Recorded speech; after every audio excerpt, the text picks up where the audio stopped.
Hello guys, మేమైతే ఈరోజు గంగం జాతరకి అయితే వెళ్ళాం. మా వీడియోగ్రాఫర్ ఫోటో తీసేదారు అసలు. చూడండి జాతర వ్యూస్.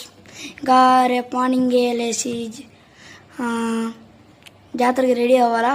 ఆ షార్ట్ కానీ వీడియో తీసి పెడతాం. ఫుల్ రష్ ఉన్నారు ఈరోజైతే. చాలామంది ఆస్తమా హార్ట్ అటాక్ వచ్చి చనిపోయిన అంబులెన్స్ కూడా ఉంది. చూడండి బాగా మొత్తం ఫ్లెక్సీలు అంతే వేయించారు గాయస్ ఈరోజుకి. ఇక్కడ చూడండి నేను ఫస్ట్ టైం చూస్తే భయపడిపోయినాడు అయితే మా తమ్ముడు. ఇంకా వస్తాయి, చాలా ఉన్నాయి. ఇంకా చూడండి భలే ఉంది గాయస్ వీలైతే.